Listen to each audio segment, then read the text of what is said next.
You're listening to How I See It, hosted by Han. You guessed it, that's me. I am here to motivate and inspire you with guests from all different industries and backgrounds. So get ready for personal stories of success, of growth, full of highs and lows, and of course, unapologetic realness. This is How I See It. You guys, it is officially the season 3 finale. I can't even believe I'm saying that, and I'm reporting to you live from New York. We are in the pod studio that I use for New York while I'm here. We just had 2 recordings today, and then we have 4 tomorrow, and we hosted this amazing event in Soho where we took over Fellini Coffee. We had creators, we had influencers, we had founders there, and I just can't believe it. I can't believe that it's going to be season 4. I can't believe that I'm here in New York recording in the studio, and I can't even believe that we took over a coffee shop. I just feel like there's been so much growth, and it's been so long, but it also doesn't feel long, but it also does at the same time. So I'm just really, really proud to be here. And I'm really, really thankful for you guys. I can't believe it's been 137 episodes. It doesn't feel real. I remember, when I was starting and I had made the decision to start, and I was trying to pick a song for the trailer, and I was trying to figure out what mics to use and how to film an intro and a trailer and get on Spotify and Apple. And then I remember, recording episodes with people in this private room in the members only club that I'm a member at. And I was filming on iPhone to get real content. And then I was spending hours matching audio with the video so that I could get Reels clips. And then I was I want to interview more people. So we went virtual, and we were doing that. And then I made the decision to film stuff in person this year. And it's crazy to look back and see the ups and downs. And of course, that's the basis of this podcast, but just the ups and downs of building this and this community. And I'm just so thankful. So I had to show up by myself for a solo to close out season 3. And honestly, I'm not going to lie, I did not know what the fuck I was going to talk about today. I was what have I not said before? I feel I've been so busy. I just I didn't know where to begin, and I didn't know where I was going to go with it. And so I was thinking about the common thread of the podcast, and it dawned on me that, and as you guys know, at the end of every episode, I ask the guest how they see it. Looking back at your journey and everything you've been through, how do you see it? And I've realized that I've never really answered that question. And I think specifically right now, and just the place I've been in recently, specifically the last 6 months, I haven't been in the best place. If you know me and you know my story, or if you've just been here for a while, you've heard me talk about my mental health journey. That's literally the root of why I started this community. I never felt like I was allowed to have an opinion or feelings for that matter. I did not feel seen. I did not feel heard. My environment was really complicated, and it was really hurtful. And I've shared all of this, but the weight of it made me feel very sick. And I feel I seeped into a place of kind of depression and anxiety, confusion, identity crisis, anger, and distrust in myself and others. And, looking back, my hatred, honestly, for myself and for everyone in the world, it was palpable. And a lot of it was in my control. And I've talked a lot about this, perpetuating your own misery. It's not something I just repeat over and over because it sounds nice. It's definitely the root of my story, and I think it continues to show up.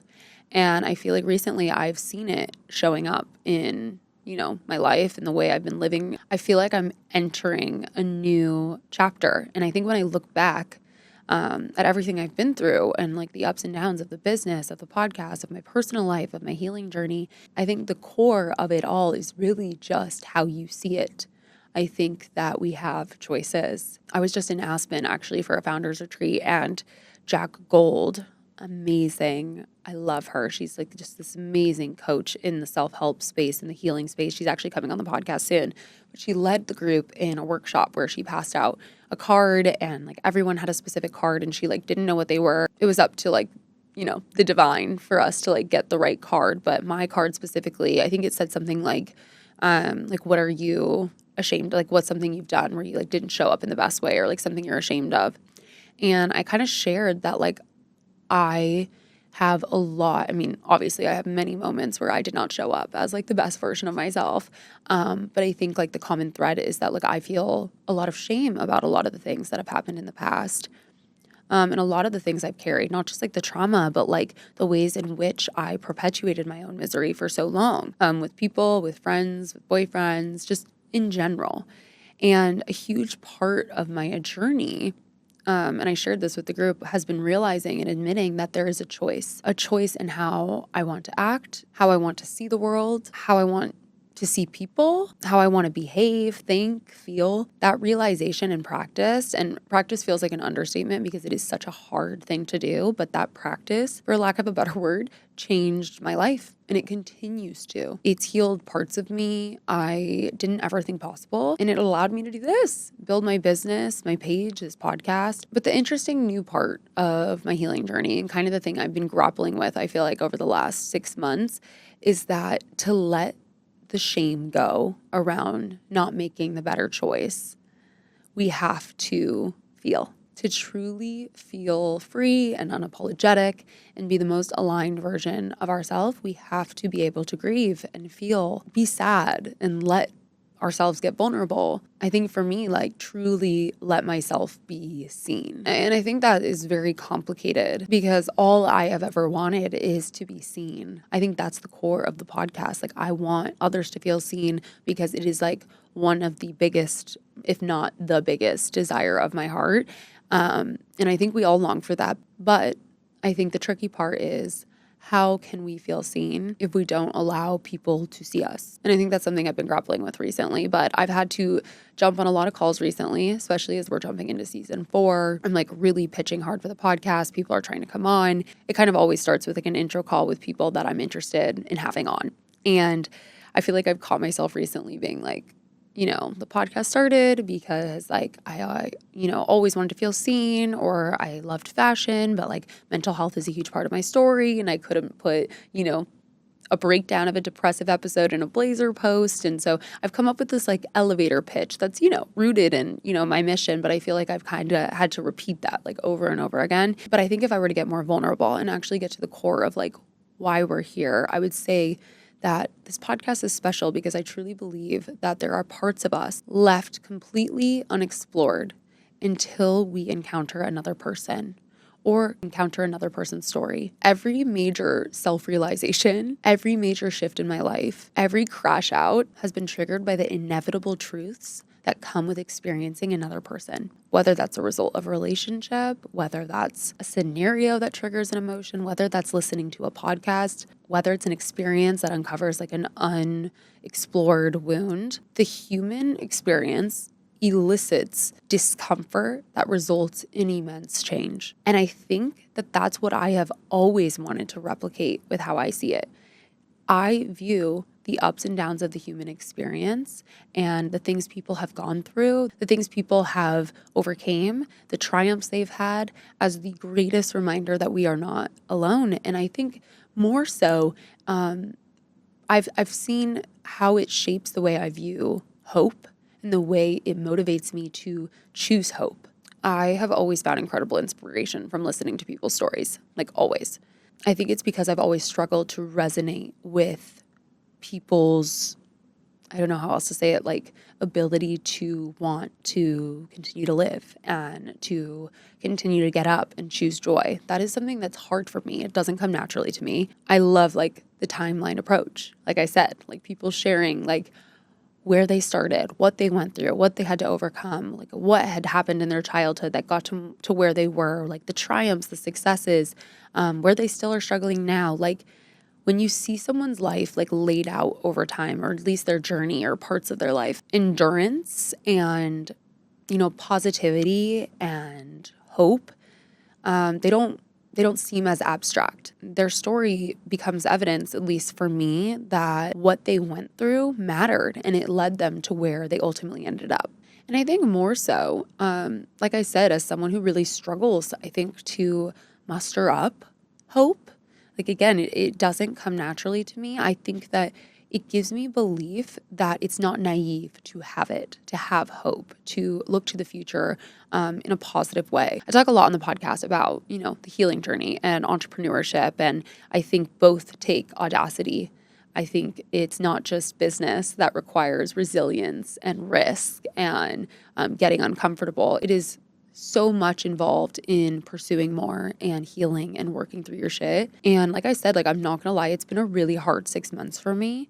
I feel like, at least for the last half of this season, I haven't been able to really look forward with hope. And I think that's like maybe shocking for some people to hear. And again, like, I feel like I'm very open and honest, but there's a lot that, like, we keep to ourselves and protect. I've talked about it before here, but I think a lot of my work and the most impactful work in my own healing, especially around, limiting beliefs and rewiring my thoughts, has been around affirmations. Affirming over what I know isn't true, but what comes up for me daily and naturally. And I think the podcast has really been that for me this season. I've needed that extra affirmation, just an affirmation that there's more and that you can make it through, and that the stories and thoughts in our head do not have to be our reality. And I think I've been really struggling this year because I feel like, since I started going to therapy and really like doing the work in my early 20s, like, hope started to become something that did, feel a little more natural. Like, though I was working really hard for it, I was choosing it every day, I still felt like I had this deep belief that, like, you have power over your thoughts. You can rewire anything. You can make a choice to do what you need to do. You can pick the thing that's aligned with, like, your deepest desires so that you can live and be your most aligned, authentic self. But my hope has been really tested this season. My ability to create it, affirm it, and look towards the horizon has been, like, really, really weak. And I wrote in my Substack recently about this quote that I love. It's by Alice Miller. I have it written here. She's a Swiss psychologist who I only know because Britt Frank, amazing author and therapist, came on the podcast and wrote about her in her book. But it says, "For the human soul is virtually indestructible, and its ability to rise from the ashes remains as long as the body draws breath." And I think when I read that, I was in a different place. And so I read it and I was like, oh my gosh, that's amazing. I'm writing that down. Like, that's so good. And it also reminded me of my favorite quote, which I think I've mentioned this before, that I have tattooed. "We need never be hopeless because we can never be irreparably broken." And I think those two, like, complement each other so well. And I think it's because I have always so badly wanted to believe that. I've wanted to be the person that hope comes naturally to. I mean, because I can, in fact, confirm that the human soul is indestructible. It feels like that. Life is fucking hard. And I think that this season, those quotes, something that I would normally view as motivating and affirming, I don't know, they felt like the bare minimum. And that was scary to me, like, really, really scary to me.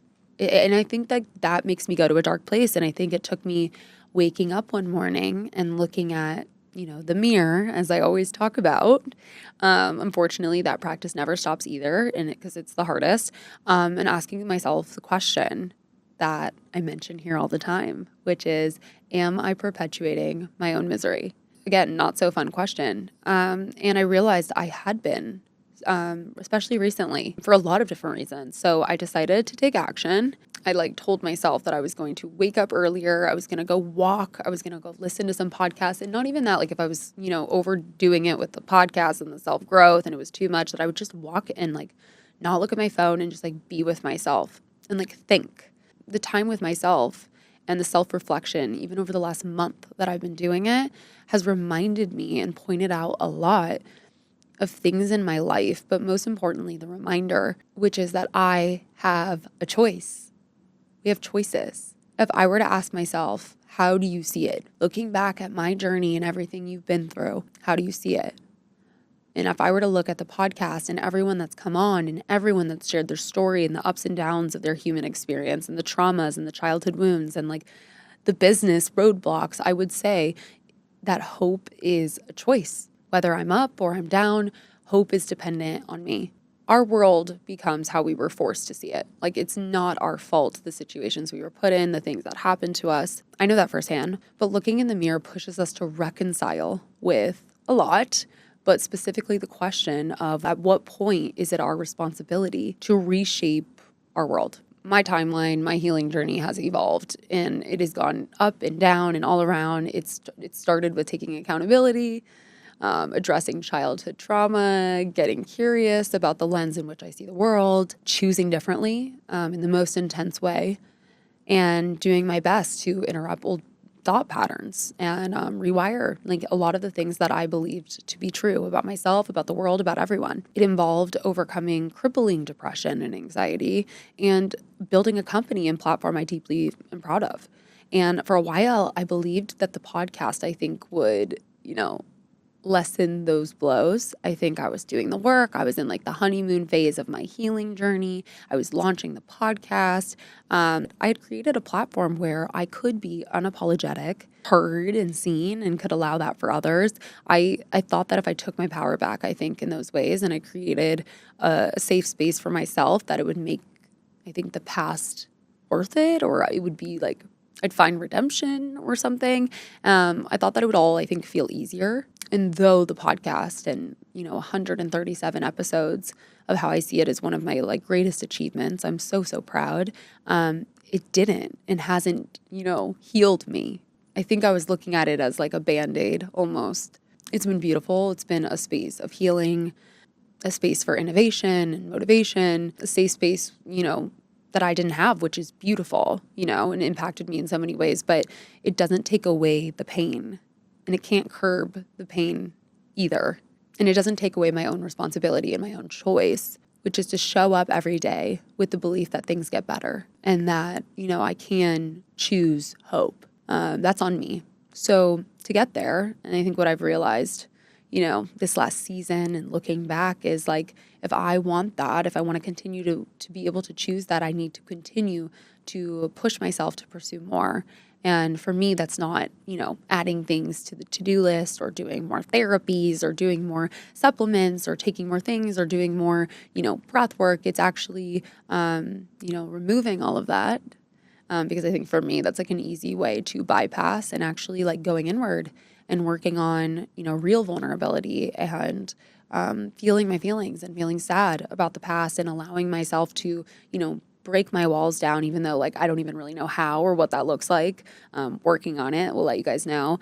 And actually, trust people and trust myself and grieve the things that I wish I had and the feelings I have and the anger I have so that I can, continue to choose hope and continue to choose the life that I know I deserve and that I deeply desire, though it doesn't feel like that sometimes. My current chapter is going to involve feeling in a very deep way, and not like existential deep feeling, but actually feeling and processing, my feelings and the things that I've been through, not bypassing, not intellectualizing, actually feeling. And that's been a struggle for me forever. I mean, as long as I can remember, and, continuing to affirm over and over that hope is a choice, because the reality is that I don't think hope is natural. I really don't. At least for me, it's not. And I think it takes grit and effort and commitment to the pursuit of more. And like, that's what we're doing here. That's how I see it. It's our job and responsibility to reshape the world in the way we see it. And I'm just so excited to continue on. And again, I think like some days it's excitement and some days it's dread. When we look at the healing journey and the fact that it never stops, I always joke that like, depending on the day, that's a blessing or not so much. And I think it's a choice that we have. And my hope here, and especially going into season 4, is that everyone is more inspired and motivated to continue to choose the things that they know they're deserving of, the things that they want, even if they don't feel they do, and to continue to choose hope. But I'm so excited to move into season 4. We have amazing guests coming on, like such amazing guests. I'm so thankful for your guys' support, for the ratings, for the listening, for the community. This is like my dream is unfolding, and it's beautiful, and I'm so thankful, and I wouldn't be able to do it without the people who listen every week and who engage with the content. It really is like my sole purpose. I feel so lucky to get to do this and talk to people and listen to people's stories, and I hope that this community becomes a safe space for you to feel, to actually be seen, and also to challenge you to make the hard choices and to look at yourself in the mirror in a way that's uncomfortable for the sake of real comfortability. But thank you guys so much. We are jumping into episode 138 next week, which will be the start of season 4. I cannot even believe it. And we'll get right back into business. But thank you guys again. Please follow the podcast on Apple Podcasts, Spotify, rate and review if you can. It means so much. And then follow me, of course, at How Han Sees It if you want to see more of my life, but specifically the podcast at How I See It Pod. But thank you guys so much, and I will see you in season 4. Thank you so much for listening. I hope you enjoyed the episode, and I hope you leave here feeling motivated and inspired. Do not forget to rate and review the pod on Apple Podcasts and Spotify, and don't forget to follow How I See It Pod so you can keep up with podcast updates and see who's coming on next. And if you're not already, come join the fam and follow at How Han Sees It. Thank you guys.